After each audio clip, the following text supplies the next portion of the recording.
everyone, to another edition of the Talking with Tarashuk podcast, the unknown, unnamed nonsense edition with myself, Will Tarashuk. That's T as in Thomas, A-R-A-S-H-U-K. My man behind the board, Christian Wright. Christian, how are you, my friend? How we doing? A little tired today. Been up since 4, but we're making it. We're making it through. A little sleepy today. It was raining. We had some thunderstorms roll through. A full days of work.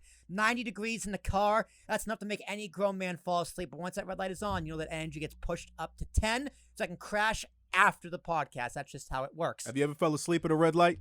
Hell no. I was God, about to say, that's not. No. Well, it's not good. It's also not something to be advertising. No, absolutely not. And if I did, I'd lie. So no. now you don't know if I'm telling the truth or not. No. No. That sounds like a drunk driving situation. Dude, luckily, To be falling asleep at red lights. I've never driven drunk. Really? Never. So there was a story behind that. Not even tipsy. I mean, tipsy, yeah, like a few beers here and there, but like actually to the point where like I would blow over or definitely not be driving. I can't think of anything in specific. That's because in high school, we would go cruising every now and then, which is the good old blunt cruise. And I almost got in an accident, and it scared me straight. It scared me straight real quick. So I never drove under the influence of anything. Even that, like, I don't even like after smoking weed being in a car. Period. It makes me freak out. Well, you know, when you put it that way, in terms of like situations where it's like you have no business, like this is reflecting, like that was bad. I don't think I've ever had that. I have, however, had worse. And they say that being extremely tired while driving is actually worse than being drunk. Oh, for sure. I've had very tired driving at times where like I am almost falling asleep between lights. Like it's like, oh, and you're like, oh, it's time to go. The closest I've come was the way back from Chicago. So my buddy and I drove up to Chicago for wrestling in 2019, November 2019, for Survivor Series, and it was fucking amazing. Like the drive there wasn't so bad because we left Hoboken around 7 o'clock at night, got there around 4 in the morning. Yeah, cheers, I guess, my imaginary. No, I was showing I love Puerto Rico cup. Oh, everyone loves Puerto Rico. Well, I'm also Puerto Rican, so gorgeous there's down that. I want to get down there one day. Anyway, so the drive there wasn't too bad because we drove through the night, like 100 miles per hour on an empty highway the entire way, so it was great. But on the way back, you know, it's after the vacation. You're already tired from after the vacation. And we tried doing the same thing, and I was doing okay. And I have this thing where I don't like other people driving my car because I'm very anal about that. It's like it's mine, but if it's gonna crash, it's gonna be me who does it. Oh, absolutely. Not to mention the obvious like insurance. Exactly. So. And it's like when we get to Pennsylvania, because Pennsylvania was like the longest part of the trip because you go through from end to end of Pennsylvania and then cut up through Jersey. So it was miserable. And it was like, the sun was coming up. I was exhausted. And fucking Ricky is in the seat next to me snoring. And him snoring, him Ricky, being man. asleep, makes me doze off. Was it a soothing snore?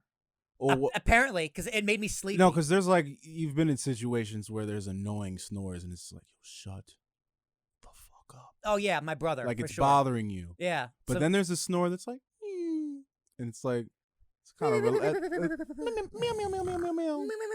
I think that's a SpongeBob reference. Yeah. Yeah, and it could be actually kind of relaxing. Yeah, so I had to pull over. I had to pull over to a pit stop to pretend to use the bathroom, to get up, splash some water on my face, but like just slap him. I'm like, Rick, you have to stay awake. Because if you fall asleep, I'm gonna fall asleep.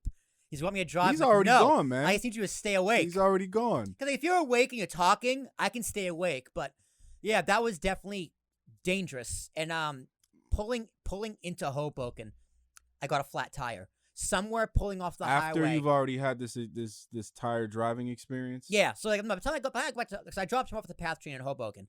And like driving in through Jersey City, I'm like, I miss hear the thump, the thump, the thump, the thump, the thump. I'm like, what is up with what is going on here? I thought it was just the roads. I thought it was just the roads. And we got out. My buddy, he's just like, yeah, you got a flat tire. So it's not like I can just go home and go to sleep either. I had to call AAA, get the replacement tire put on in the back of my car, and then go to sleep. I hate those days, but I also love those days for the story. Yeah. It was a My great story. my experience was similar to that, not quite the same. I went to Wildwood Okay. I know with Wildwood. Yep. my then girlfriend and her family, and oddly enough, I don't know, her I felt like at the time like her father kind of overstepped a little bit, was like trying to like tell me what to do, but it had nothing, kind of, it wasn't his business.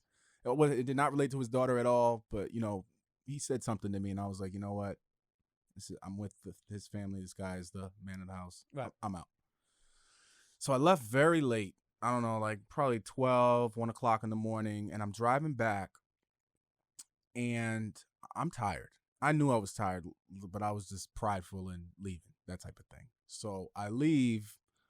At one point on the journey back to, North Jersey, because we're down in Wildwood, I fell asleep while I was driving.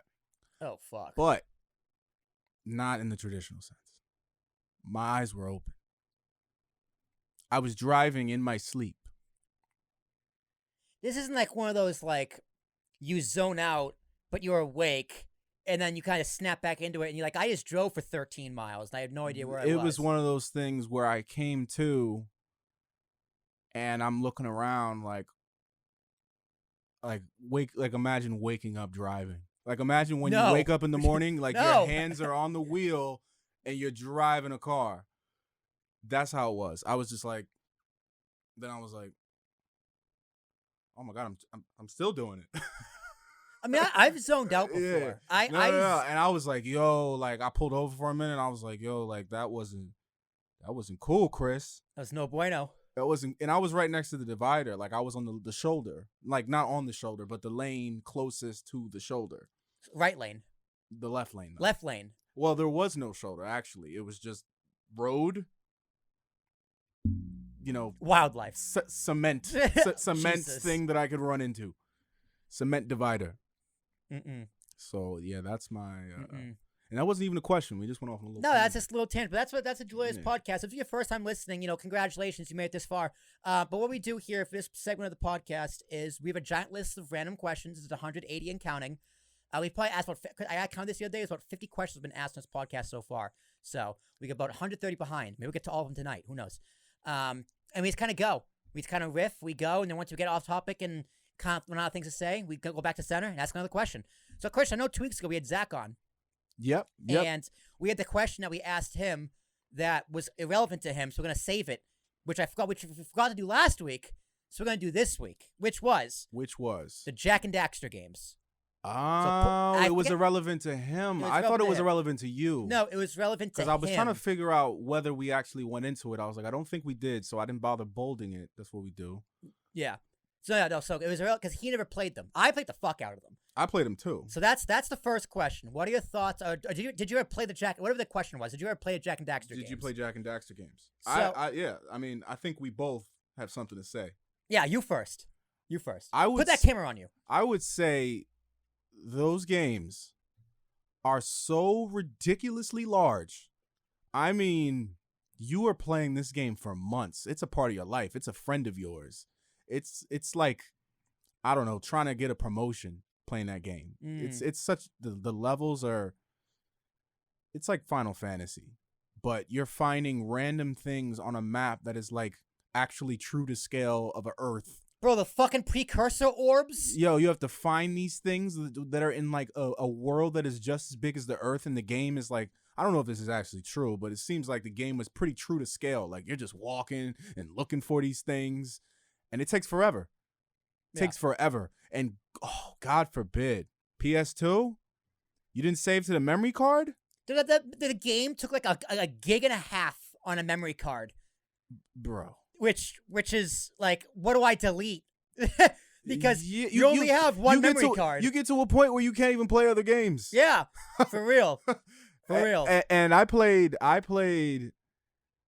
Jak and Daxter 1. I don't remember the name. You might remember. The Precursor Legacy. Precursor Legacy. Yeah, I knew it had cursor in it. I played, I think, the second one that was on PlayStation 3.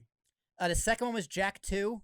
Jak 2. I like Jak 2. And then it was Jak 3. It was like all futuristic Yeah. with like the laser guns and things. So it was Jak 2, Jak 3, and then Jak like racing or Jak X racing game. That is the only one that I did not play. Dude, the racing game, fun as fuck. Not gonna lie, it's so much fun. So, Jak and Daxter for me was like the most fun, especially the second one. Growing up, I liked the third one more. Well, he became like a badass in Jak 2. Yeah. It was like a coming of age story. Like, you know, he was like all goofy and shit, and then he became. So for those who he don't know, he grew a little chin hair. Did you peep the chin hair? No, the goatee. The little goatee. The goatee. Yeah. And you could unlock if you got 5 precursor orbs in the second game. You could take a chin off. You could take the goatee off. Oh, yeah. okay. There's big head mode. There was small head mode. So I played these games countless times. So if you don't know these games, first of all, shame on you. But you played an Xbox or Nintendo growing up, so good for you. Actually, I take it back. What years were that? I mean, I feel like we should look up when Jak and Daxter. Jak and Daxter was 2001. Because I'm looking at it right now. Okay. So the story is, you are this boy, and his friends, Daxter, Jak and Daxter. They live in this mystical world with a bunch of sages and eco, which essentially is like the energy of life. Oh, I forgot about that. And there's this stuff called dark eco. In the story, dark eco, which is like the Force. Yeah. So they're playing on Skull Islands or whatever, and Daxter falls in a pool of dark eco. So then the whole point of the game is to fight the metalheads and get Daxter back to normal by finding the 4 sages. So you go through the 4 worlds, unlock the secrets of the precursors. Wow, man, you really know this stuff. Dude, I played these games so many times. You played them multiple times? Multiple times. Dude. Yeah, like if they came out on PC, I would buy them today and That's play them all over again. That's a lot of time, man. And then Jak 2, because there's and they had difficulty levels too. Yes. Which easy was hard. Depending. Well, I mean, we talking to a guy who played the game a couple times. You know? Yeah, I mean, I was a child. It was hard. As an adult, some of them got hard. Then there was Jak 2, which blasts you into the future. Spoiler alert. And because also Jak never talked in the first game. He was a silent protagonist. So Daxter did all the talking. And then in Jak 2, you get blasted to the future. You get kidnapped. And the guy called Baron Praxis, who's like one of the main antagonists, fills you full of dark eco. And you get these eco powers. You get the Jak bomb, which is like you go double X square, which is like a giant bomb and it gets the enemies go everywhere. And his first line was, "I'm gonna kill Praxis." And it's like, holy shit, this game is legit now. And I think I liked Jak 2 so much because my parents wouldn't let me play GTA because I was a child. So Jak 2 was the closest I could get to Grand Theft Auto. Well, I remember back when those ratings actually were a big deal, like rated T, rated E. Yeah, rated M was T. like you knew that your parents were gonna be like, "Come on, you can't play this." Yeah, so there was guns. There was guns in Jak 2, but no blood. No blood. Like just no bodies. The bodies laser disappeared. cannon things. Yeah. You know. I mean, the story was phenomenal, especially in Jak 2. Because Jak 2 had the open world. You could hijack vehicles. You could do challenges. You could find the precursor orbs, unlock bonuses. And then at the end of the game, there was something called Hero Mode, which lets you go back to the beginning with all the guns you currently have. Which was this like, oh my god, I can play the game from the beginning with Sid's death gun. Like, hell yeah. I think it was the God, what was the purple one called? The gun. I forget the name of it. It's gonna kill me. But whatever. It was fun. And then Jak 3 was also a lot of fun. Because it was way easier. That was the one before. I played Jak 3 too. Jak 3, because you go to the desert, you get exiled to the desert. Yeah. And the thing with that game is, though, looking back, because I played all these games on the PS4. They got remastered on the PS4, and I bought them, of course. And I beat them all in like maybe 2 months. You could beat Jak 3 in 1 day. Jak 3. Yeah, the story is a lot shorter. Jak 2 is very actually, I remember long. playing Jak 3. Actually, I probably have the best memory. Then you got Jak light 3. eco. You were kind of like in the streets in Jak 3. Yeah, you're in the you desert. were like kind of like in a like yeah, it was the desert, but it was like a village. Yeah. Yeah, but Yeah. it was like kind of street though. Yeah, it was like Outlaw, Wild West. Yeah, that type of thing. Yeah, it was a lot of fun. So anyway, those games, fucking incredible, made by the Naughty Dog studio. Naughty Dog. Naughty Dog made some of the best games ever. You know, Naughty Dog's known for the Uncharted series, the Last of Us series, Crash Bandicoot. Oh, Crash, man. Crash Bandicoot is Naughty Dog. Crash was my guy since PS1. Oh yeah, Mm. yeah, and that's pretty much what they're known for. What you guys know about that? What you kids know about PlayStation 1? We're getting old, man. So I never had a PS1. My first game series was a PS2. We got it from my dad. My dad got it for us for Christmas. Yeah. Yeah, it was incredible. Yeah, so yeah, those games, probably the games that made me fall in love with video games. And I'm glad I can actually talk to someone on a podcast like yourself, Christian, about Jak and Daxter. Yeah, good game. Good game. Amazing. I mean, they still hold up. I kind of like. This is kind of just who I am as a person. I'm just very nostalgic, and I just feel like the quality of a lot of things in media, music, movies, has gone down. I don't play video games anymore, so not very often, and it's usually a sports game. Would you say that hasn't or has happened with the video game industry? Do you, if you still play? I don't know. Has it gotten better? Well, has it held the standard? I mean, because I do think to an extent, graphics have become way crazier. But overall, the games have they held that standard? Well, yes and no. So I am a gamer. I do play a lot of video games because they're amazing and they're fun, and it's way me and my friends stay in touch, because they live like on Long Island and in Nashville and what have you. So I find myself playing a lot of older games as opposed to newer games. So the newer games, like the AAA games, which is just like the industry term for like big budget, massive games like Assassin's Creed or like FIFA or Madden or others of those franchises, Call of Duty, Halo, Destiny, all those are AAA games. AAA? What do you mean? That's just the term for them, just AAA. Why? I forget why. Okay. Honestly, I don't. I just it's just an industry term used for that. It's just used for that kind of those kind of games. Okay.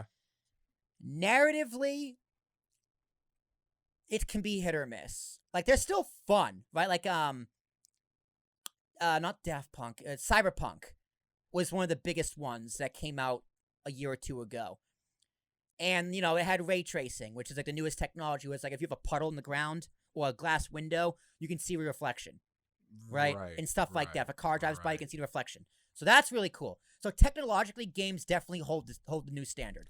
Did you hear about the video game that has 63 quintillion true-to-scale planets? Oh, No Man's Sky? I don't remember the name. Yeah, so it's called No Man's Sky. So what happened with No Man's Sky is... And it uses the technology that's in our fractals. Do you know why they're able to fit a video game that crazy onto one DVD disc? No, I don't. I don't understand how that works, but I know the game itself uses a lot of copy and paste to infinity. Right, and that's the fractal stuff. There's only so many things you can actually do. Because No Man's Sky, when it came out in 2015... That's a very good way to put it. That's a very, like the way to explain it in the simplest way. Yeah, so you have say you have, on one planet, you have a list of 30 things to do. They copy and paste that an infinite amount of times and just change variables ever so slightly. So it's like they're selling you infinite, but in selling you infinite, they're promising you way less. And when that game came out in 2015, it flopped hard. Now, a friend of the show, Nash, can talk about that a lot more because I never played it. So, like, our running joke is, you know, they say there's an infinite amount of possibilities on an infinite amount of planets. Like, okay, Nash, find me the planet of rehab. Just find me a giant planet that's a giant rehab center. If it's infinite with infinite possibilities, it has to be out there somewhere. And to this day, he hasn't found it yet. So, I'm calling bullshit. We're still talking about the game here, though. Still talking about the game, yeah. Well, the way you put it definitely is an oversimplification, but it does explain it in a really good way. Basically, it uses the laws of nature. So basically, when you're drawing drawing a tree when you're a little kid, you draw a circle with like a cylinder underneath. But that's not actually how a tree actually is. Everything in nature is basically copies of itself. So essentially like a fern leaf. If you zoom in and look real close to the fern leaf, it's just miniature copies and copies and copies and copies of itself. And you zoom out and it's the fern leaf, or it's a snowflake, or a tree. It's the same pattern over and over, but in small different variations. And what they found is, this goes into a whole nother debate and can of worms of Pandora's box and mixed analogies that I'm doing here. But basically it follows the laws of nature, and our DNA is the same exact way. It's just like a strand, and it's copy of the strand, copy of the strand. So if they actually created that game the same way that they normally create games, it would take like 10 buildings. Right. Like with computers running in all of them. Right. But they use this stuff called fractal, which is like crazy mathematics that's actually an equation that explains the universe. They're able to take that and transfer those equations and that mathematics and laws of the universe into this universe of these 63 quintillion people. That's a lot. That's not. It's like 9 That's zeros. not trillion. That's not whatever comes after trillion. That's not whatever illion. 5. So okay, that's probably 12 zeros or 15 zeros. I don't even know. It's a lot. Yeah, it's a lot. But apparently they're true to scale. I've never played it, but I watched a documentary on it talking about fractals technology in the universe and this and that. And they're true to scale, meaning you can't play the whole game. You never would be able to. Yeah, it's impossible. Yeah. Right. I would say the biggest thing holding back the gaming, and that's probably what Nash was saying. Is like, even if it was there, this rehab planet, he'd have to have 1 in a 63 quintillion yeah, it's chance impossible. It's impossible to find it. Yeah, but also it's not coded into the game.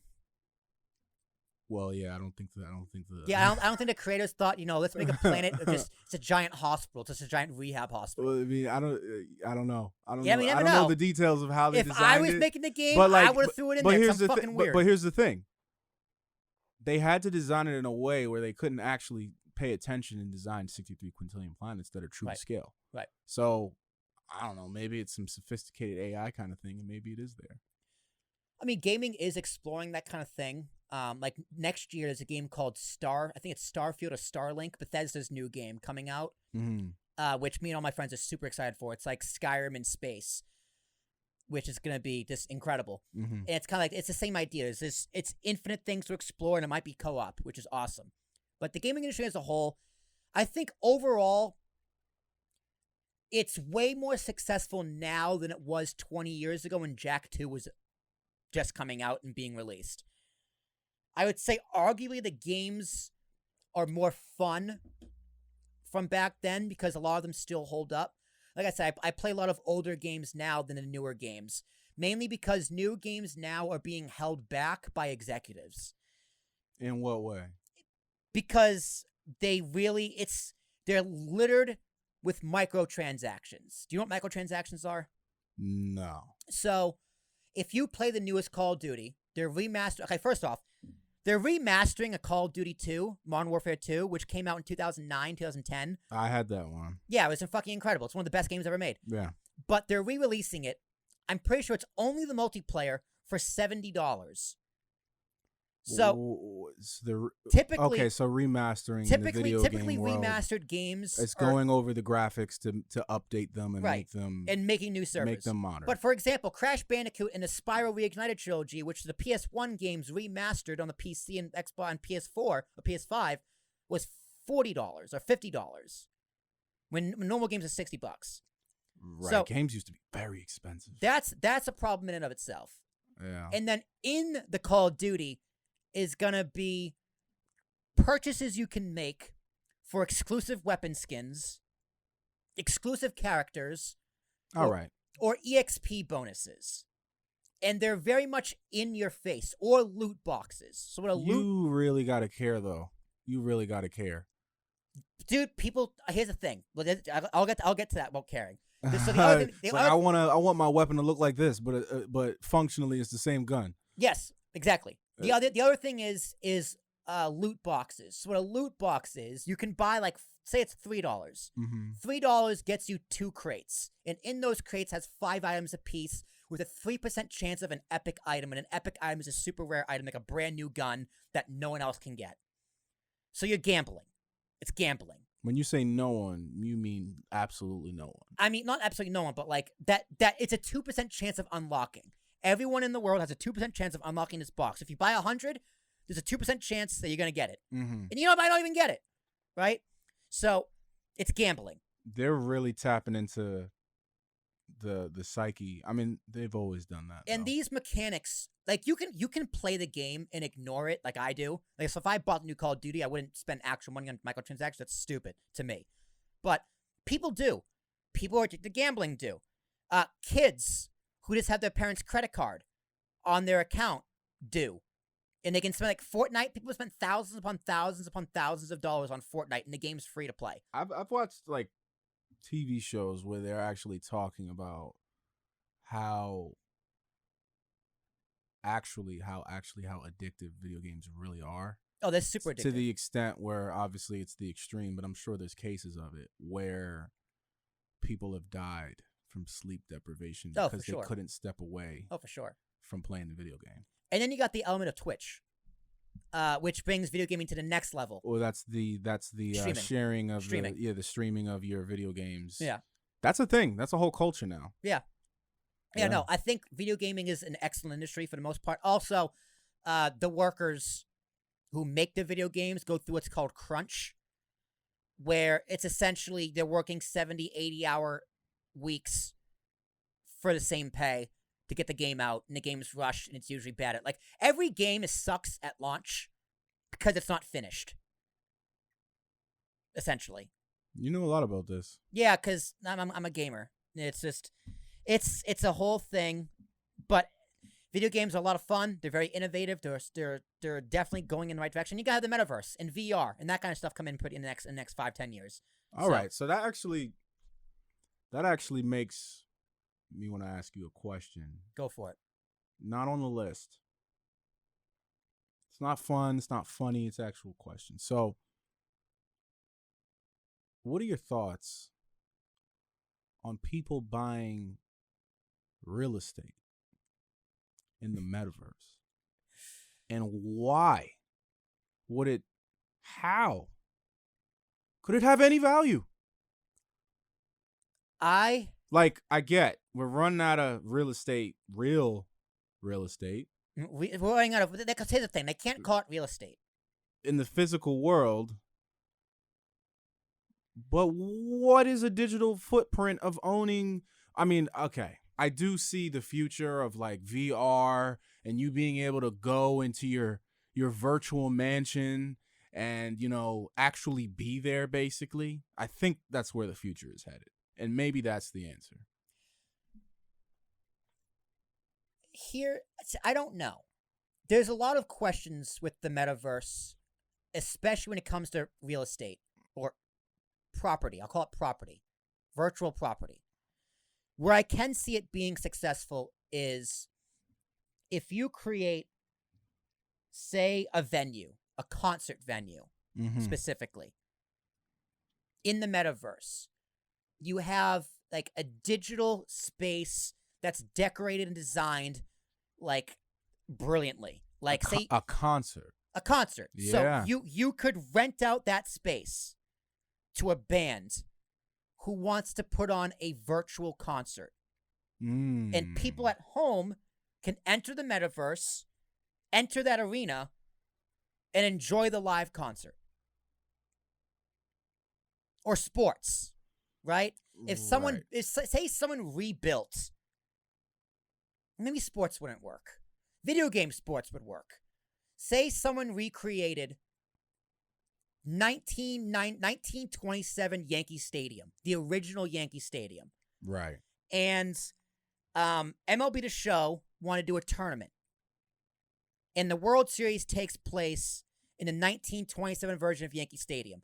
Whoever built, coded, and owns that space will rent that out and sell it to MLB The Show, who will then sell tickets to watch two of the top gamers in the world play the virtual World Series. You're just thinking of this. Yeah. So stuff like that, I think, could be very successful. However, do you really own that virtual space?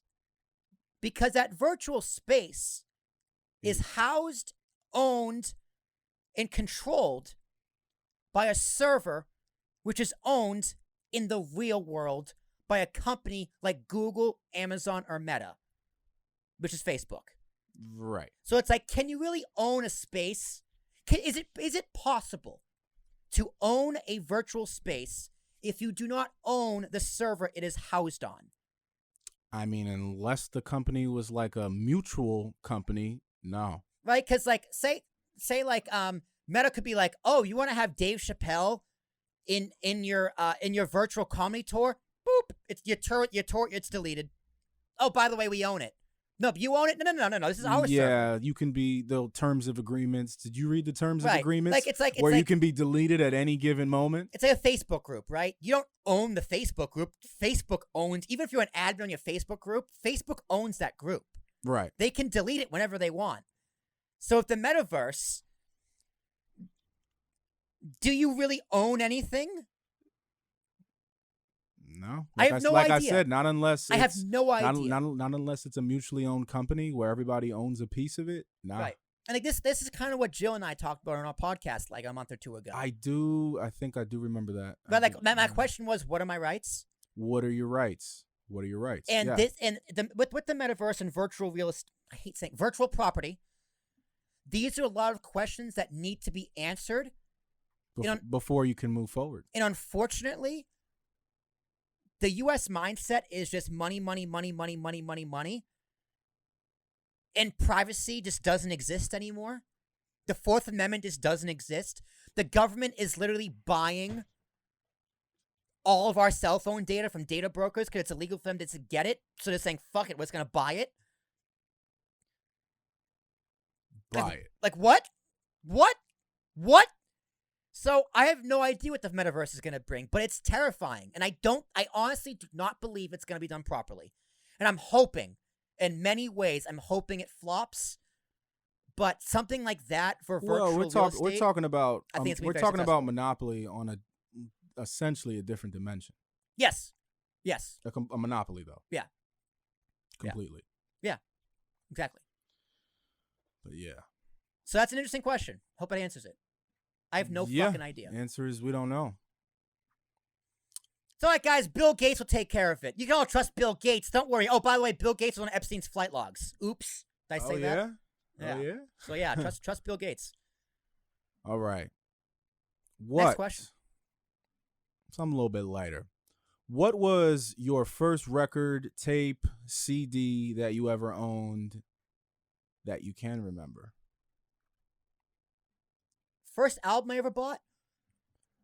Like you vividly remember I remember having this album, listening to this album. Oh, yeah.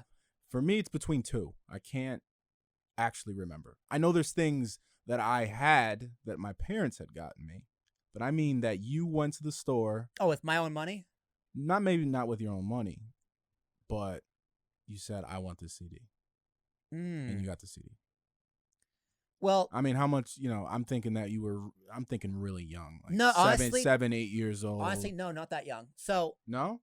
For Christmas, like the first time I ever explored music on my own saying, I want this album was 5th grade. So I was 10. 9, going on 10. Okay. And I told my dad I wanted these albums. It was American Idiot, Green Day. Demon Days. Gorillaz? Yeah. 10. But I think Demon Days came out when you were in 7th grade. No, 5th grade. You sure? Yeah, 100%. It wasn't 2007? 2005. 2005. Yep. 10, Pearl Jam. And this is embarrassing, Nickelback. Whatever album Photograph was on. Yeah, you can laugh.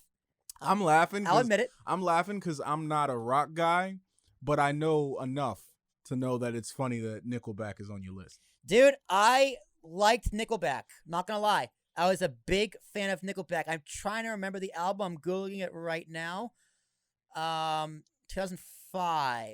A lot of people discount them, do not consider them to be like All the right reasons. a real rock band. Yeah, and all the this right. and that. No, okay. It's popular to hate Nickelback. It's definitely trendy to hate Like, Nickelback. why do people hate Nickelback? Because the internet says it's funny to hate Nickelback. It's fun to say too. It's fun to say, right? Like, I have made the argument for why I hate Nickelback when secretly I actually think Nickelback's a fucking great band. I enjoy a lot of their songs. That album fucking ripped. It was a great album. It was phenomenal. So those were the albums I all got on one Christmas with my Walkman. Yeah. Walkman. So that was like my first. Wait, you had a Walkman in 5th grade? Yeah, I had a CD player. Yeah. Oh, okay. A Walkman. Like, Walkman's the tape. The Walkman. Nah, CD players. Walkman's like Cassette tapes? Yeah. Oh. Yeah. Walkman. No, I did I not had have a a Walkman, but I was like, I don't know, in 1st grade. I did not have a Walkman. No, I had a CD player. I put the CD in. Cause Right. We took the next after Christmas. The next day I grew up in Boston. Came down to Jersey. My dad's side of the family. So I listened to Green Day like twice. That whole album twice on the way down until it died. But the first album I actually bought with my own money off like iTunes. You used iTunes. You weren't a pirater? I didn't say that, but it wasn't available because I really wanted the album. It was either 1,000 Suns, Linkin Park, which was like 2009, 2010, or Eminem's Recovery album. Okay. You were like kind of a late bloomer compared to my story. Yeah, no, music, because like And I was already pirating like heavy by 2005. Yeah, we'll talk off air about me and pirating. I don't want to incriminate myself.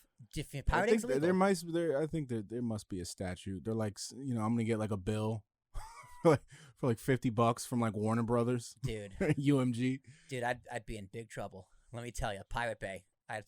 Exactly. That's exactly what I was talking about. Pirate Bay into. I had a Views. Massive library. Views, yeah, massive. I'm talking.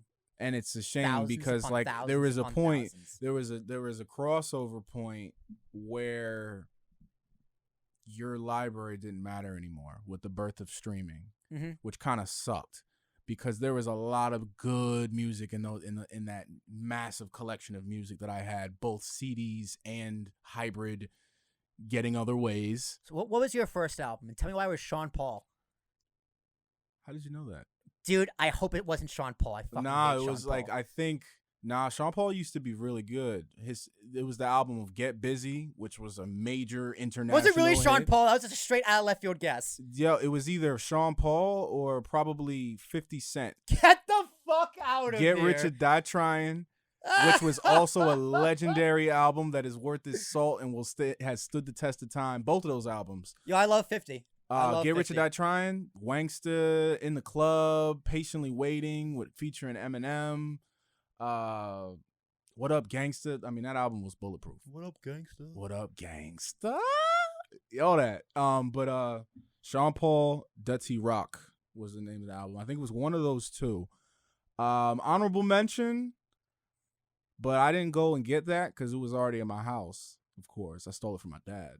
Was Michael Jackson Thriller. I used to listen to that on repeat in 5th grade. Hell yeah. Also Gorillaz in 5th grade. A lot of Gorillaz. Dude, I still love the Gorillaz. A lot of G Unit in 5th grade as well. I still love the Gorillaz, dude. But 2000. That was 2002. That's when I was introduced to hip hop. Oh, and then My Chemical Romance. 3 Cheers for Sweet Revenge was another album in 2005 because it had like that around their 4th, 5th grade was when I discovered that's when I discovered my own music. Like before that, it was just I just never listened to music. It was whatever my mom played in the car, which was a lot of just mom music. Mom music. And then like Aerosmith, which kicked ass, which was great. Aerosmith, yeah. Yeah, it was just that kind of music. It was 02 for me. And then from there, I started making mix CDs. You familiar with the group The Fugees? Lauryn Hill, Wyclef Jean. I know Wyclef. The name sounds familiar.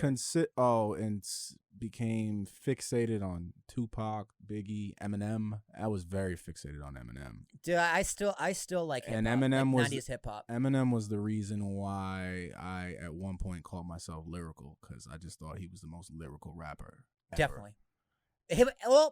And he'd say the craziest tongue twisters. He was just all about lyricism. He'd say like, "Beef with me, I'ma even the score equally. Take you on Jerry Springer and beat your ass legally." And I'm like, "Oh, I like that.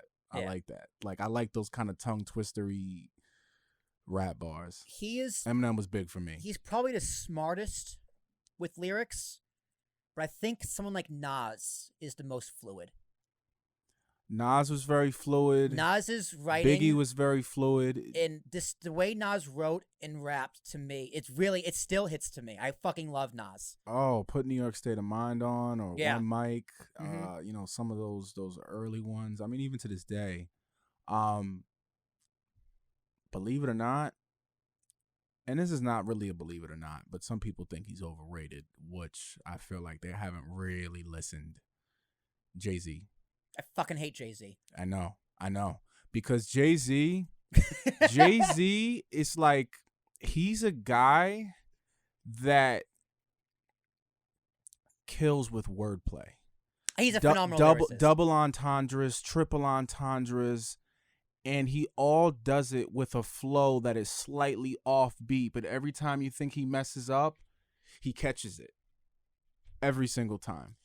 I will say I hate Jay-Z, but it has nothing to do with his music. He is a phenomenal rapper. I will give him all the props, all the credit, all the respect in the world. And he's been able to adapt, but still stay true to his core for since 1996. Yeah, even as a producer he as well. still comes out and does a feature and snaps every once in a while. Yeah. So and he married Beyonce. So he also married Beyonce. He's also the first hip hop billionaire. Most underrated rapper of all time. Jay? Or anyone? Who you got? Underrated or underappreciated? I'm gonna go Immortal Technique. Oh, that's a good one. The greatest. Dancing with the Devil? Dancing with the Devil. Billy Jacobs. That's a good one. What a fucking song. Heartbreaking. That is a really good one. Immortal Technique man. is the great, because here's the thing, he never signed. He's the greatest indie rapper of all time. I came this close to meeting him. My boss. I can't believe you just said Immortal Technique, man. I didn't know you were hip to like Immortal Technique, man. People are surprised how much I know about hip hop. Immortal Technique, man. Dude, I fucking love hip hop. Honestly, I think there's a question on here. One rap you could bring back from the dead. We'll do that after. I want to hear your most underrated rapper of all time, and we can do that question. I like that we're talking about hip hop. Immortal Technique. Damn. It's hard to beat Tag. Underrated. Probably not the most underrated, but Big Pun was nasty. Okay, Big Pun. Yeah, I can fuck with Big Pun. Not a lot of people mention Big Pun. Yeah, that's a name I haven't heard in a very long time. Or Big L. Dude, gotta rap hard. I mean, they're in the conversation, but it's been so long. Well, Big L was killed. He was killed. Big L's. Well, they're both dead.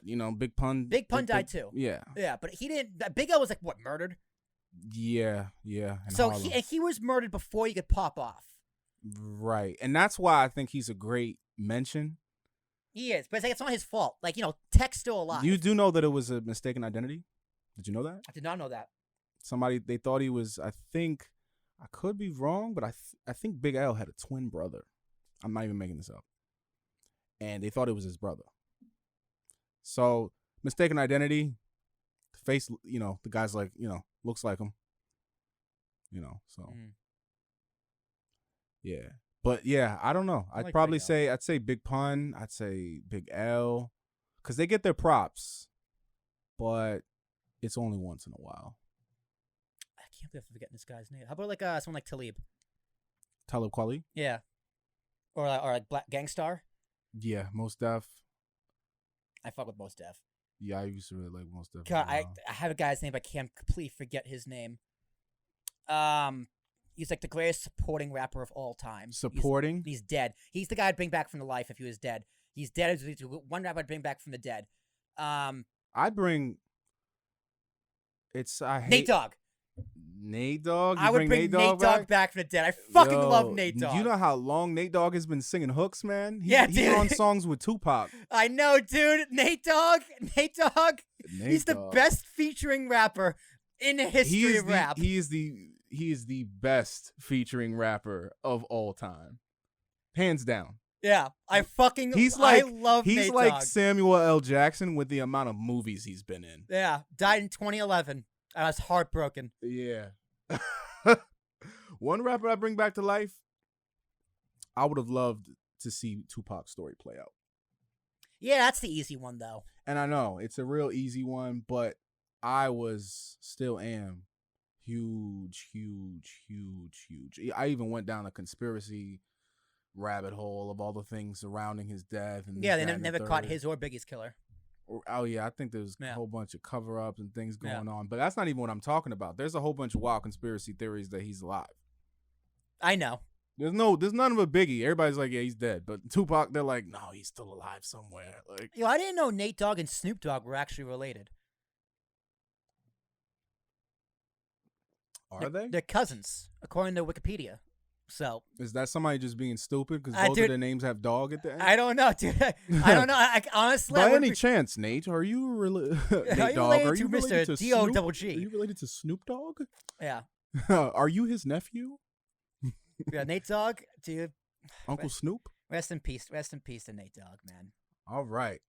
Would you consider mummification? Totally random. I switched the conversation completely. You weren't expecting that. Would you? Okay. Would you? Okay. Out of people have their final wishes, how they want to do when they die. I want to throw my family a fucking curveball. You know what? I want to be mummified. I want to be mummified. The whole works. I cut out my organs, put them in jars, discard the brain. Like they suck your brain out through your nose and just throw it away. You know quite a lot about mummification. Well, I've been playing Assassin's Creed Origins lately, which takes place in ancient Egypt. So yeah, okay. That's where it all came from. All right. And it's like I think being wrapped, because like they unwrap mummies, and they're pretty well preserved. I've never actually seen what it actually looks like. Pull it up. Put it up on Google. Unwrapped mummy. Yeah, mummies. Like some of the bodies, like so actually, like they're dead. They're dead as fuck. It's not like you can't see the skin or anything. You can't tell if they were white or whatever. But they look pretty preserved. I think being mummified's the way to go. Yeah, they got hair. It looks like. Yeah, it's like there's still kind of skin there. I think just to change it up. I mean, they look a lot more like people than yeah, regular. Yeah. Like it just looks like an anorexic person. Yeah. Is that politically incorrect? Because I believe that is the medical term. I don't know, dude. Who gives a shit? You know how we're talking about mummies, Christian. Everything is like called the mummy anorexic. She's been dead for thousands of years. Actually, you know what I heard the other day? Not to make us political, but I'm gonna make it political because it's fun.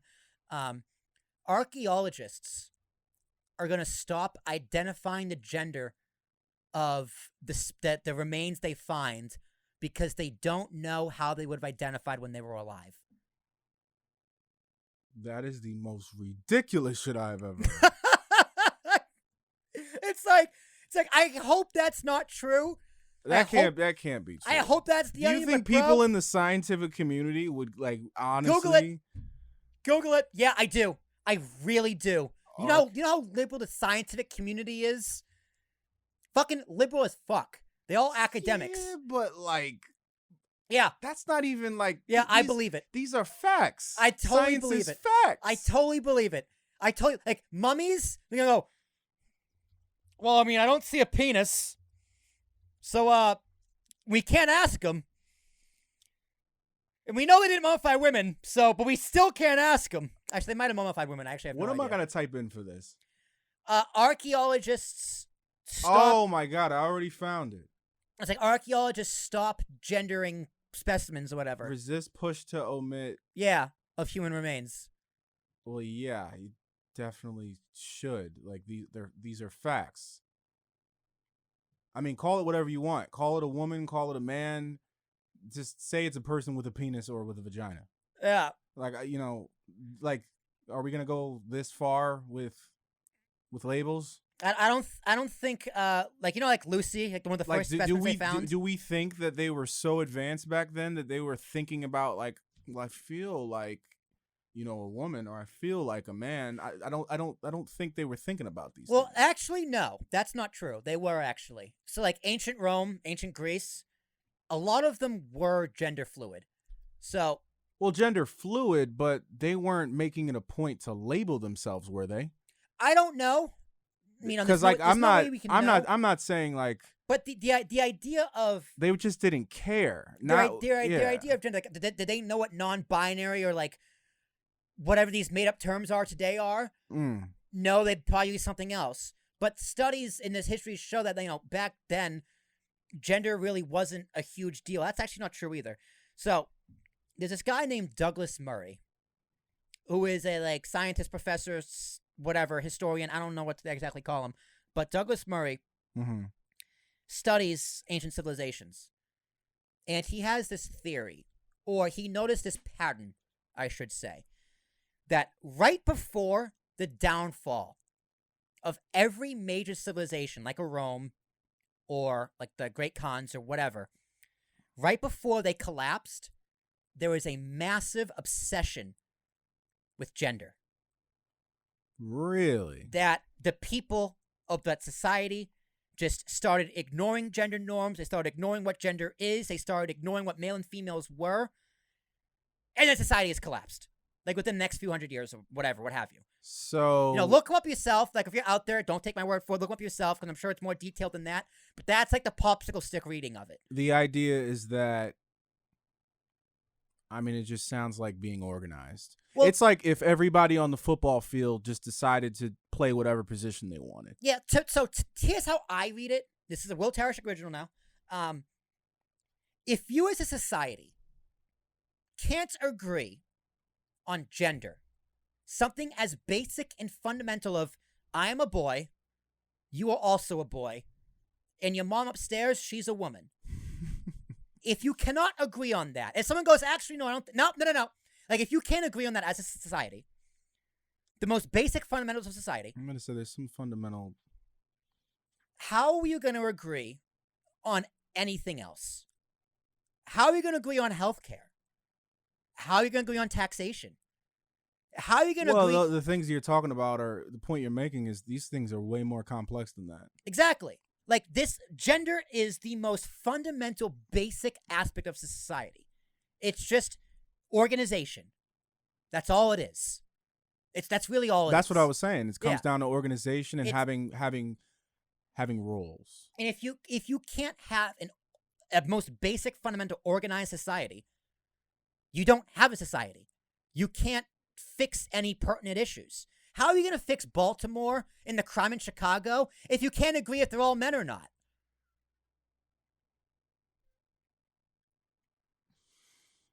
It's very simple, but it's very complicated. There comes to an extent where it becomes problematic if you have like a person who's gone through a sex change playing in say the WNBA. Yeah. There's times where it can become problematic. See, the thing is, I don't care about people identifying as whatever they want. No, neither do I. But no, absolutely not. I do feel as though I respect if you become a woman or if you become a man, all right. That's what you are. It's your right to do so as well. And it's your right to do so, and that's what you are. But if you feel like a man, but you're a woman, I'm not going to, verbalize it to you. But you're still a woman. Yeah. From my point of view. Especially, I'm like, okay, you identify as a man, but you are a woman, and I'm not gonna, say that to an individual who wants to be identified that way. But if somebody asked me, I feel like it would be very difficult for me to say he. He's coming over. Yeah. If somebody was asking about that particular person. Do you know anyone who uses they them pronouns? I only see it on social media. So one of my good friends uses they them pronouns. They identify as non-binary. Mm-hmm. And I think trans. Honestly, I'm not 100% sure because I think it's changed in the past few years. But they're incredible. They're one of my favorite people on this planet. You say they? They, as it's one person. Oh, yeah, that's interesting. Yeah, so actually, I was one of those people that they them isn't grammatically correct. It's stupid. Well, that's not true. What is it that they mean by that? So the analogy they use is, actually, they were a guest on the podcast. Kay Murphy, I think it's like episode 13 or something. We're a guest on the podcast, and they kind of just break it down. So, you have gym class. Yeah. Where you got it's like one class on one side, usually the boys. You got the divider in the wall in the middle, and the other class is the girls on the other side. Okay. They feel like they're stuck in the middle running around the circle. They don't identify as one or the other. They feel like neither, or they feel like both. Mm-hmm. And they recognize that they were born a woman. They were, I hate the term assigned female at birth, but I think the term I heard was like woman-bodied, something like that. Right. But they identify as non-binary. See, I think the idea of being non-binary is actually kind of cool. I fuck with it. I think it's great. I think it's cool. I mean, to be free, you and I, we're not free in that way. There's certain things, certain moments where you can't help but be programmed by what is considered masculine behavior. You know what I mean? Mm. Like, maybe you were just conditioned that way. Like, okay, the argument that girls cry more than guys, right? Let's just say that's true. For what reason? I mean, there obviously is some scientific reasons, but it's hormonal. But in probably. Hormonal reasons and just being wired completely differently. But we could just as easily been brought up in a way where it would have been way more acceptable and more socially acceptable to be a lot more emotional. Yeah. And there's moments in time where maybe you do feel that way. There's a moment where emotions are running high, but you get it together. Why? Because you're expected to as a man. But a non-binary person, no fucks. I feel how I feel. There's no gender label attached to it. And I think that's pretty liberating. It's an interesting way of looking at it. Yeah. Yeah. I mean, there's no expectations. Like, we don't talk about, as much as we should, the expectations that are put on whatever label that you are. But that's because there are labels. And that's why I also have a problem kind of to an extent with the labels. Like, because the idea of the labels is to kind of express yourself, but you're also making yourself different by pointing it out. Right. Yeah. So I don't know, man. It's an interesting, confusing world, and somehow we got from mummification to non-binary people. So that's very interesting. I don't know how we pulled that off. But yeah, I'd be mummified. Sure, why not?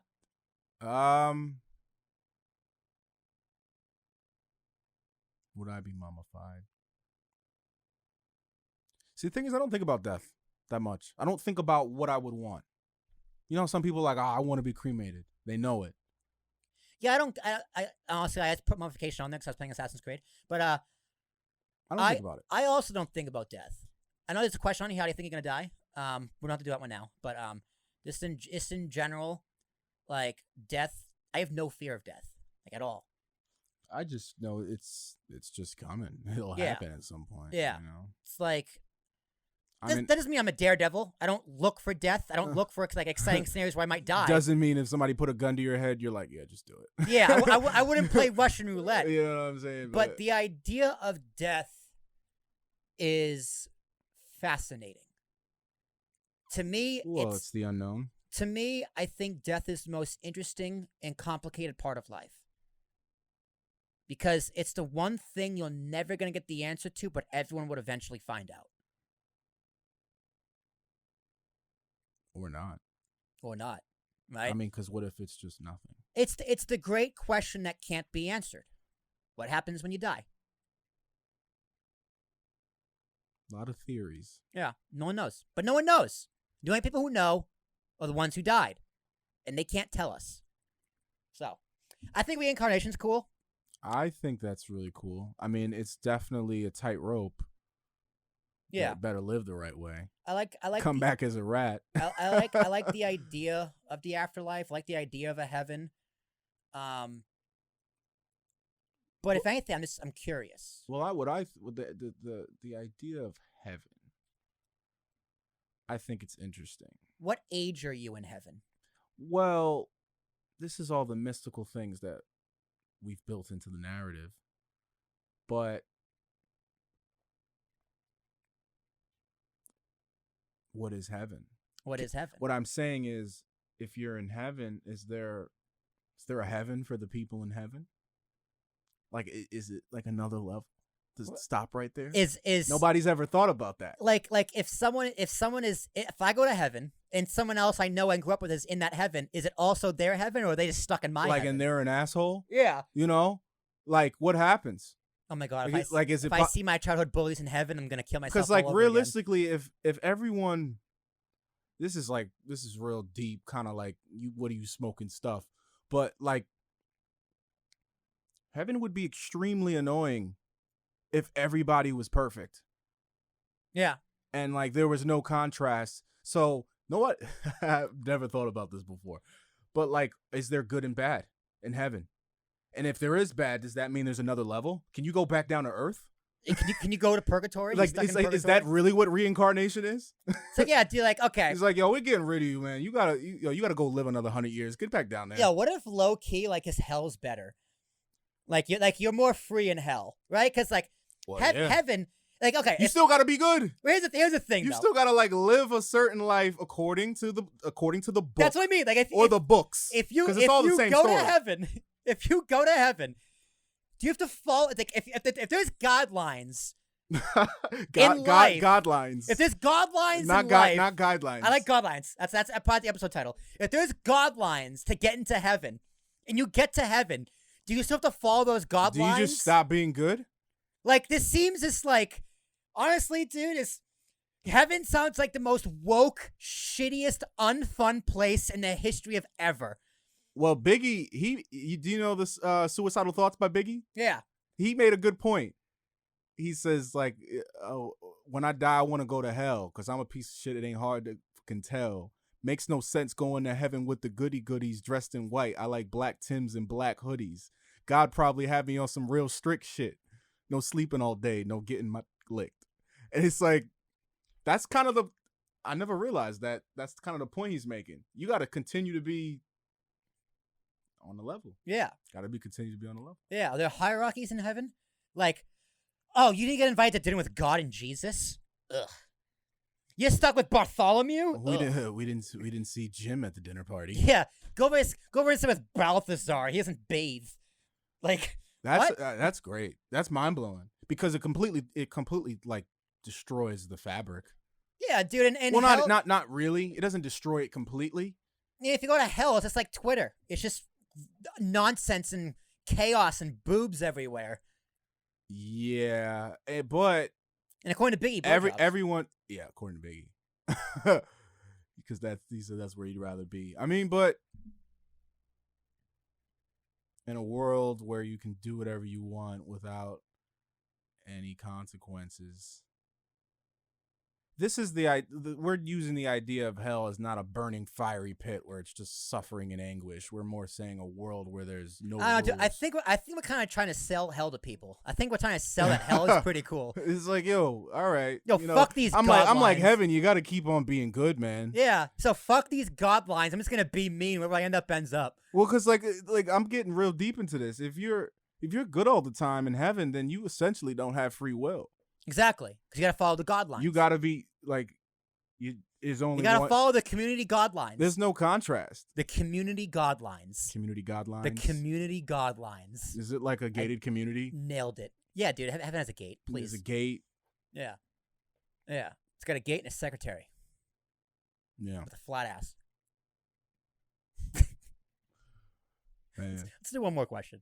All right. Because we haven't been asking questions. We haven't been doing questions That's this entire fine. time. Who gives a shit?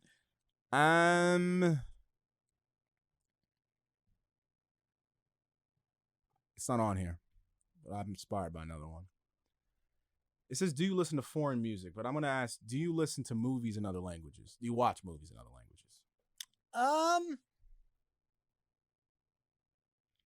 Occasionally. If it's good. There's a few out there that are excellent. Like Well, you ever watch anything in Polish? No. Do you speak Polish? No. Okay. Absolutely not. Okay.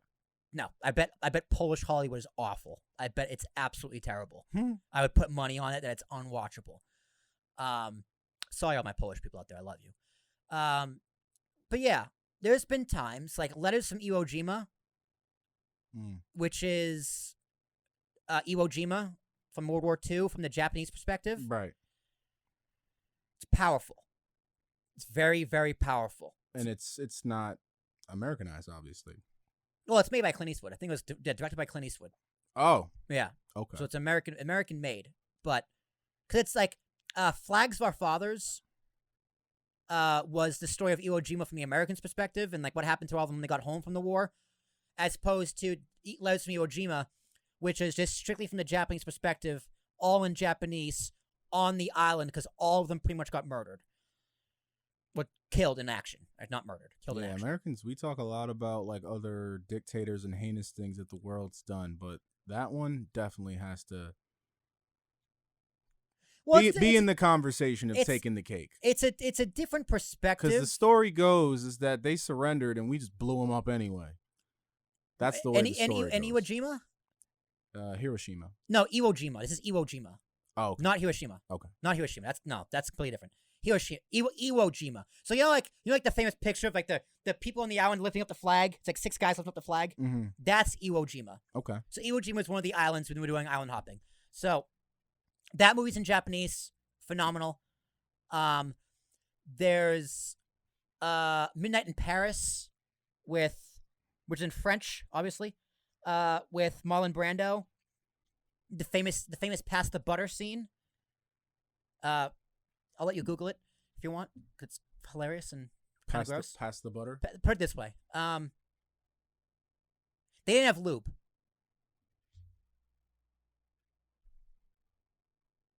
That's your hint. Yeah, there you go. Yeah. So that's an excellent movie. We watched that in college and class. That was great. Other shows in other languages. Lilyhammer on Netflix, Norwegian. That was pretty good. So I will watch things in other languages if it's good. Yeah, why not? I watch everything with subtitles anyway. Oh yeah, me too. Yeah, everything. Me too. Everything. And that's just live. Everything. It definitely helps. It does. Definitely helps. I watch a lot of Spanish shows. I bet. Because I'm not completely fluent. But they also have really good writing. It's very dramatic. Plot twists. They write good thrillers. Write good thrillers. Not to mention it helps me get a little bit more in touch with my heritage. So, Spanish movies. House of Cards. Was it? Yeah, House of Cards. Kevin Spacey. No, House of Cards. What is it? Money Heist. Money Heist. Living. One's called Living Without Permission. Just finished one called Alba. They all happen to take place in Spain. I think Netflix just has the algorithm right. They make some good shows though, but mostly Spanish. But I'm never against watching other ones too, because especially with Netflix, it's become so globalized. There's a lot of good stuff that's in French or Spanish or whatever. Yeah, there is one movie on Netflix I watched not too long ago, another World War II movie, about again also Norway. I think it was Norway or Sweden. It was a true story, completely in Swedish or Finnish or fucking whatever language they speak up there. I don't remember. But this guy, this story of this guy and how he survived is fucking crazy. Like, you thought DiCaprio had a tough time in The Revenant. This guy would like, hold my beer. I forgot the name of it. Oh yeah. I forget the name of it. It's off Netflix, but it was incredible. So yeah, honestly, foreign films are a lot good to watch because it's different from the Hollywood like rubric. They tend to have very compelling or based off true stories, but I would just say compelling in general because of what you just said. That rubric. And did you know, because I don't know if we've talked about this, but I've talked to a lot of people about this. The reason why Hollywood has gone to shit. Do you know why? Like one of the biggest reasons? No. Like me. With the world becoming more globalized. And is it China? It's because of China? It's not necessarily because of China. It's because of it's China. Not because it's because of China. It's because the way the numbers have shifted, 80% of box office is international. So Hollywood has adapted and made cookie cutter films or films where there isn't too many American symbols, colloquialisms, representations. Like, we're never going to have some of the most iconic movies that we've had, like The Godfather, because it's just too American. You know, not really. The Godfather, honestly, it's kind of crazy to say, but Godfather is very American. That's what I'm saying. Yeah. It's very, or like, the first or one, things like, even like other movies, like The Breakfast Club, or, what a film. Scarface, all of these different, just super iconic films. It's Hollywood is not going in that direction. Streaming is. Because streaming is replacing a lot of what's happening in Hollywood and bringing good stories back. Yeah. But prior to that, think about the movies in the last 15 years. Fast, 12. Yeah. And I don't... Marvel 1,000. I was going to say that. Marvel 1,000. Batman all again. The biggest selling movies, it's just straight blockbusters. Yeah. Straight blockbusters. I mean, do they make $1 billion, though? Oh, yeah. I mean, but that's what it is. They're following the money. Follow the money. Always follow the money. And they're still good. Like, I know people who like the Marvel movies. They're entertaining. Yeah. That's like fair. Good, great. I know. Do I love Spider-Man? The last Spider-Man. The multiverse? Yeah. That was the first Tom Holland Spider-Man I've ever seen. It's incredible. And I was just mind blown. The other two are also very, very good. I was mind blown. I mean, but to the point of Marvel, it's like they follow the same formula. Every movie's pretty much the same. And with the corny asides. Yeah, and it's like the lines that they say. They all have to be funny. They all have to be action packed. But like not actually funny. But like not ha funny, but like corny. like a snappy. Yeah, it's witty. Like they'll all be witty. In like the Fast series, I swear Vin Diesel's the star of this movie. He has the least amount of lines, and they're all the same. Yeah, they're all the same. Sometimes you just gotta race, kid. Double family. Yeah. Family. The family. They're all the same. Yeah, they make the same movie over and over again. I think that was the problem with Star Wars. Star Wars tried to be witty and snappy and funny and quirky and quickbee. It's just like, and representing all the groups. You have a black guy, you have a strong woman, you have another strong woman, you have another black guy. It's just like, guys, can you just tell a good story, please? For fuck's sake. You can do both. You can do both. And that's kind of my overall problem with Hollywood as a whole. Yeah, there's a lot with like TV shows and then movies. It's like, I mean, but again, you can watch what's old. Like, I definitely watch more old things than new things. Me as well, yeah. But I will say that streaming giants, the video streaming giants, have brought, and it's interesting, you look at it, that's where all the great actors are going. All the great actors and actresses. They're not even in theaters. Barely. Yeah. Everything's going straight to Netflix or HBO Max or they go Amazon. They go to theaters within 3 weeks to on a streaming service. Right. Yeah. Super quick. That's the evolution. Let me ask you: Are you a fan of comedies, like comedy movies? Not so many that have come out in the past. Well, that's my point. 10 years. That's my point. when was the last Like, great guys American like comedy? guys like Owen Wilson and Vince Vaughn and like You could have picked way funnier people than those two, but I see your point. You get what I'm saying? Like these guys, they were good in the romantic comedies or the action like Chris Tucker and Jackie Chan. What's it Bro, called? that was a marriage. What was that movie? Rush Hour. Rush Hour. Like hilarious. Yeah. Like Yeah. not like that was a moment. Will Smith's movies, Judd Apatow's movies. I don't say Will Smith. Will Ferrell. Will Ferrell. Adam Sandler movies in the 90s. Like Men in Black had its time. Yeah. Men in Black 2. Didn't really like the ones after that. Like action comedies. Yeah, but when was the last great American comedy? What would you say? I have no idea. Because we haven't had one. And like laugh out loud. Or like and you're gonna love this. Shrek. Shrek? Yeah, 2001. Fuck yeah, Shrek. I would probably say I'd probably go back as far back, maybe Step Brothers. Step Brothers. When did that come out? Probably 2009, 2008. Let's say Superbad was pretty hilarious. Superbad, that was like 2007. Yeah, that was definitely 2007. Like that era. Like once we hit like 2014, movies just the comedies in particular.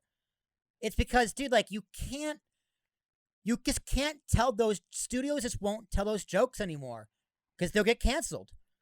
You know what? I didn't even think about that. Like, Especially, that's specific to comedies. I'm saying, yeah, specific to comedies. Yeah, that's specific comedies, to comedies. Like raunchy, adult, like old school, like the movie Old School type of comedies. Right. College, like Neighbors with Seth Rogen. Okay, you know what? This is the end. 2013. I'm going to go This Is the End. That was the last really, really hilarious comedy. Oh, This Is the End. I thought you were saying This Is the End. No, the movie This Is the End. This, you know, like James Franco, yeah. they're all in the house, Apocalypse, Jonah End of the Hill, World. yeah. Rihanna was in it, I think. Yeah, that, Michael Cera stole the show. Yeah. That was my senior year of high school. That was the last great American Wasn't comedy. the Eastbound and Down guy in that too? Yeah. Yeah. What's his name? I'm going to tick off whatever I want. That was a good one. That's probably the last great American comedy. Because after that, you know, the whole I think the Me Too movement was shortly after there, and all these movements, like the Black Lives Matter really popped up after that. You know, like non-binary became a major thing after that. It's like you can't make these jokes anymore. See, but in a Hollywood produced comedy. And that's why I love Dave Chappelle. Well, that's the thing. And there's a host of comedians that are saying, you know what, you can't make these jokes anymore, but I will, you know, because all right, it's like it's a comedian's job to make fun of things. It's okay to make fun of fat people. It's okay to make fun of this or that, but because you're non-binary, I can't make fun of it. It's a thing. People make fun of things. Ricky Gervais said it best in his latest special. And he's a guy with no filter. No filter. He said, he's like, yes, I am making fun of you, but I'm giving what you want. I'm including you. I'm acknowledging you. I'm including you. If I don't make fun of you, you know, I'm making fun of everybody else. He said the buzzword. Inclusion? Inclusion. I am including you in my jokes. You are welcome in this space where I make fun of everybody else, including myself. And that's the great irony. So the Hollywood comedy is dead. Well, However, they say comedy is the only still true art form. The stand-up comedy. Stand-up comedy. That's what I'm talking about. Stand-up comedy is alive and well. I was listening and podcasting. I was listening to Andrew Schultz. He's a massive comedian now. He popped off during COVID with this post on Instagram and YouTube. He's hilarious. And he was on Rogan. I was listening to him on the way over here and made the point of comedy is the new rock and roll. Oh, yeah. You know guys like Bill Burr? I fucking love Bill Burr. Him, Dave Chappelle, man, they just don't care. They don't care. I love it. But what you understand, what they do is very, very hard. Yeah. It's very hard. Comedy is the only art form where you can only do it in front of people. You can't practice to yourself. Right. You can only practice in front of a live crowd. Like imagine like Guns N' Roses where they couldn't practice in a studio or in their garage. They had to practice in front of an audience. Right. Or a rapper where, like, he can't just go in a studio. He can't book recording studios and freestyle for a half hour. He has to do it in front of a live audience, get booed, or get no reaction. Like, for someone as good as Bill Burr, and he's good. He's polished. He's polished. Like, I tuned into Bill Burr probably a couple years ago, but I don't know. He's up there with my favorites. Like, he's up there with Dave for me. I mean, I don't think he's as polished as Dave Chappelle, but I think he's like, he will be. Yeah. Dave's had a few years on him. I think he's in the he's definitely in the conversation, regardless of being the great comedians out there today. Yeah, Dave Chappelle is the greatest comedian like some of the today. greatest. I think Bill Burr is working his way there. He's had a couple specials. Dude, Bill Burr's been around since like 2009. Oh yeah, he's been around a long, long time. And you listen to his old stuff. My one thing about Bill Burr, he'd always go, Yeah, right, right, fuck, yeah, right, right, I'm from Boston, and I'm talking to my wife, and she's like, she's black, I know I got a black wife, like that was Bill Burr back then, but Bill Burr now he cut that shit. No, he still does it, but it's very much in moderation. It's not that much, and he's just, his writing is so clever, it's so smart. His transitions are so good. Yeah. It's just like, when I watch guys like Bill Burr, it reminds me that it is an art form. It's not just somebody screaming on stage or making voices or making faces. Like, this guy is spreading different perspectives. Yeah. Cleverly, by making fun of things. He's pointing out, I just did the I do it a lot. By pointing out like the things that are, he's basically pointing out the things that's wrong with us, the things that are wrong with society. That's what comedians are supposed to do. And like, I've always felt that a lot of comedians, not all comedians, some comedians are kind of low bar, just talk about situations with their family. Yeah.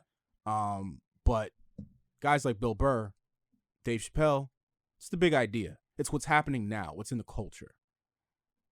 Yeah. Comedians are supposed to make fun of everything. And I know you told me about Lenny Bruce. Yes.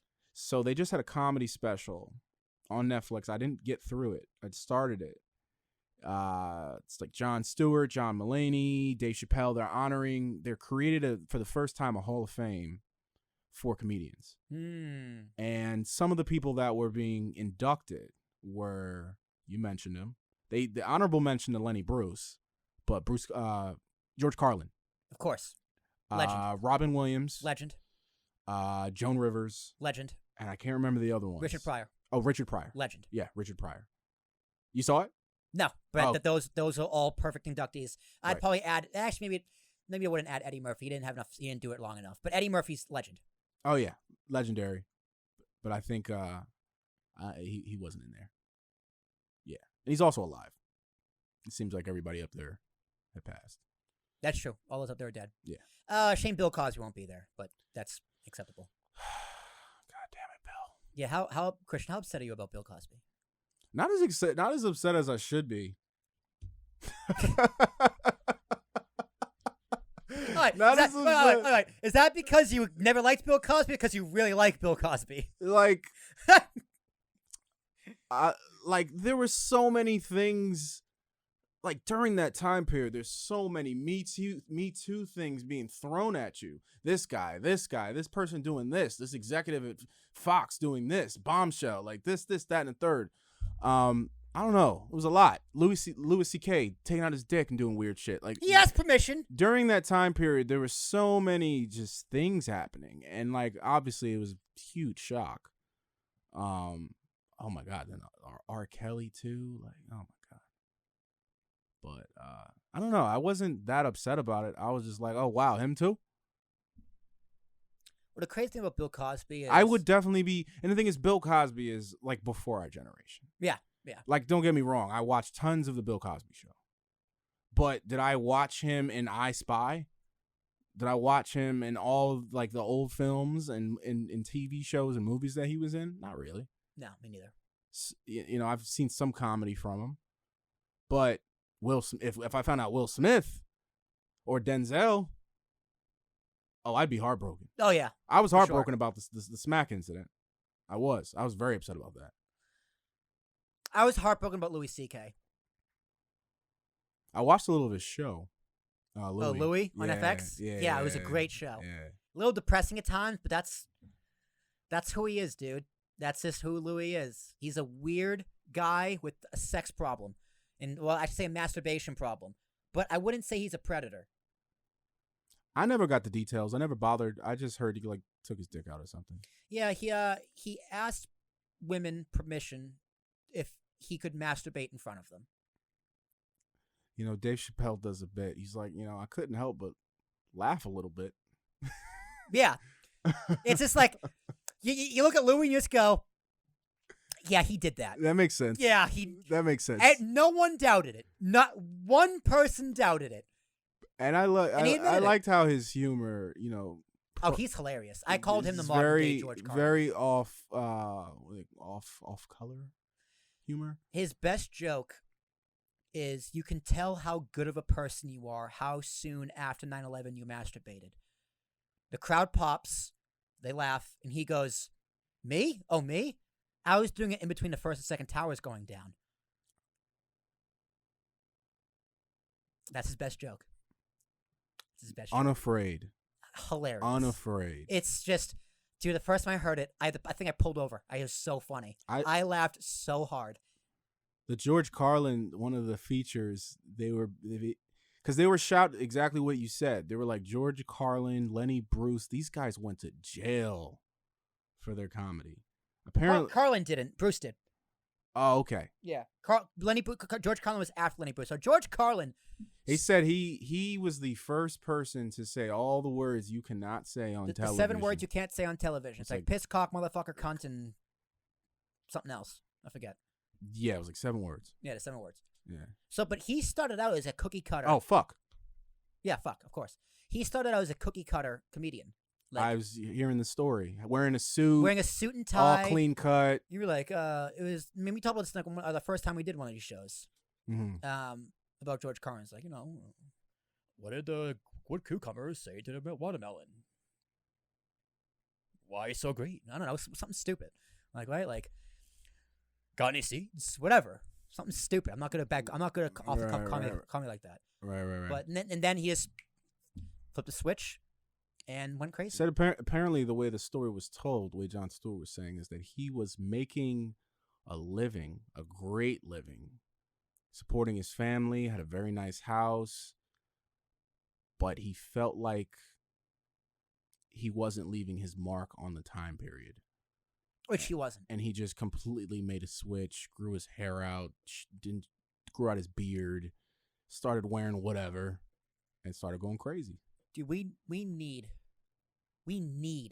a George Carlin in these times. Oh, yeah. We just need someone. I mean, Netflix is making a huge push.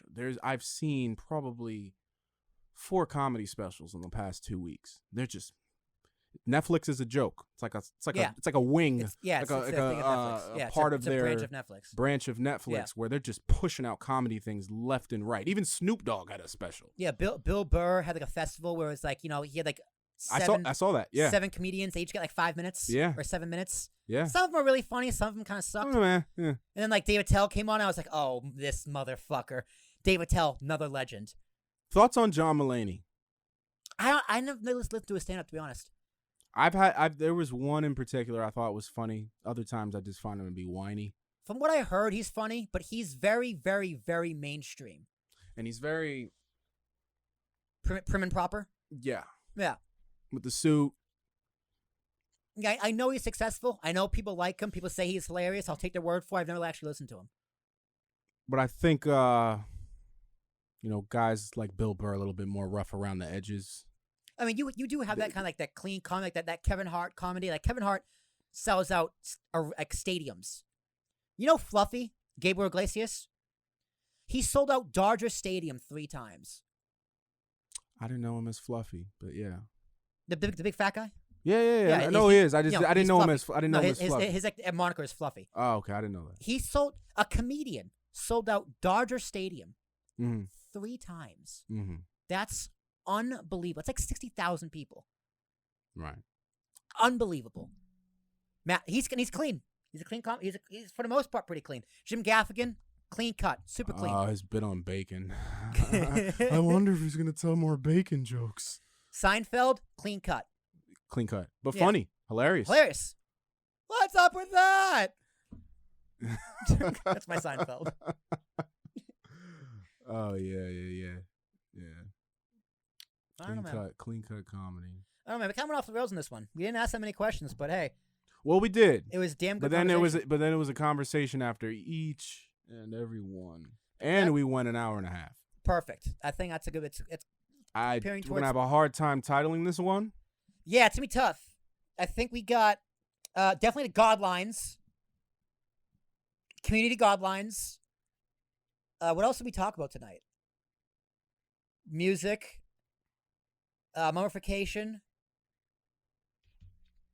Jak and Daxter. Yeah, you went in on Jak and Daxter. We'll do Jak and Daxter, virtual property, and community Godlines. I think that'll do it. Ladies and gentlemen, this has been episode number, I don't know, what are we, 30, 31? This is 31. 31. Talking with Tarashuk podcast. Coach, put the camera on me. My name is Will Tarashuk. Tyson Thomas, Arashuk. We have a lot of split screen tonight. That's going to be fun to edit.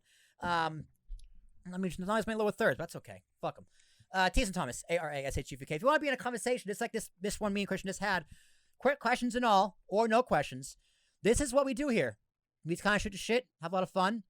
You know, Christian's getting a lot easier for us. It's kind of go off on random topics and it's kind of bullshit. So that's good. Means we have chemistry. I was about to say, I think we're becoming friends. And I sucked at chemistry. Yeah,